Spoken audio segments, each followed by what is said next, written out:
Sauron is not just a warlord, a sorcerer, or even a godlike entity.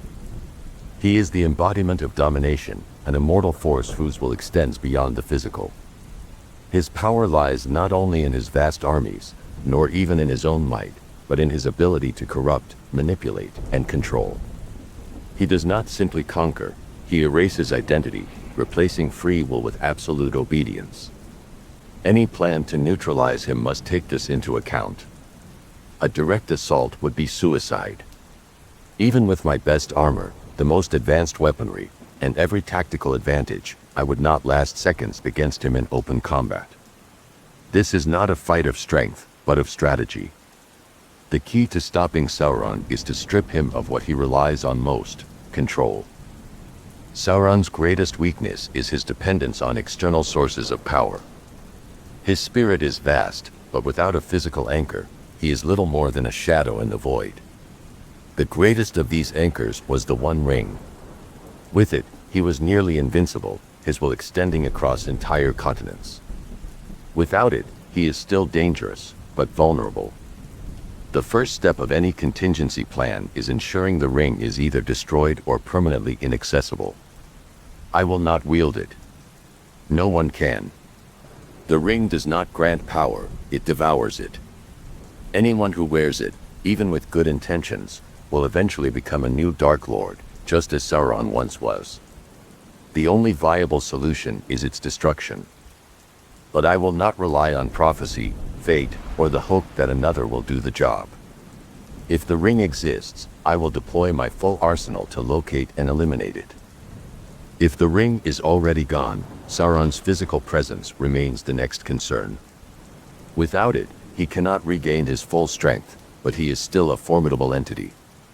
His forges, his strongholds, and his lieutenants act as extensions of his will, making him more than just one being. They make him an empire. That empire must be dismantled piece by piece.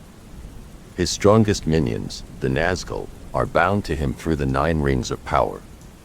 Severing that bond, whether by destruction of the rings or by exploiting their lingering humanity, will deprive him of his most dangerous enforcers. The Nazgul, despite their power, are bound by fear, both of their master and of their own eternal torment. If I can drive a wedge between them and Sauron, if I can make them question their servitude, then the first cracks in his foundation will begin to form. His mortal forces are another matter. Orcs, trolls, and other creatures bred for war follow him because they know nothing else. But his true strength lies in the corrupted men under his command. The Easterlings, the Haradrim, entire nations fight for him, not because of loyalty, but because they see no alternative.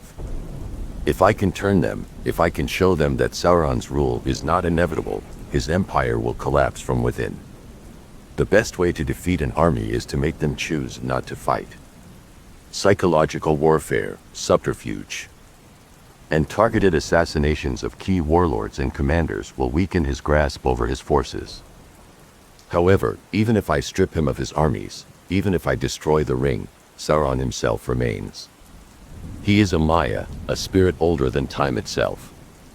He cannot truly be killed, but he can be contained. The key to this lies in the nature of his existence. He is a being of fire, shadow, and malice, drawn to power like a moth to flame. If I can create a prison designed not to hold his body, but his essence, he can be sealed away permanently. Ancient wards, divine intervention, or artifacts of immense holy power may be required. The elves, the wizards, or even remnants of Númenórean knowledge may hold the answer. This is not a task I can accomplish alone, in the worst-case scenario, if Sauron regains his full power. If his armies remain strong, if no weaknesses can be exploited, then the final contingency must be enacted: exile. Sauron thrives in a world where he has influence. If he cannot be destroyed or contained, then he must be cut off from reality itself. There may exist realms beyond this one, voids where even he cannot reach. Banishing him to such a place may be the only way to ensure he never returns. If that means sacrificing myself in the process, so be it. Sauron is not an enemy that can be fought in the traditional sense. He is a force of nature, an ever-looming shadow that seeks to consume all light. The only way to defeat him is to dismantle him, piece by piece, until nothing remains. No armies. No influence. No will to return. His defeat cannot be temporary, it must be absolute. Anything less, and darkness will rise again.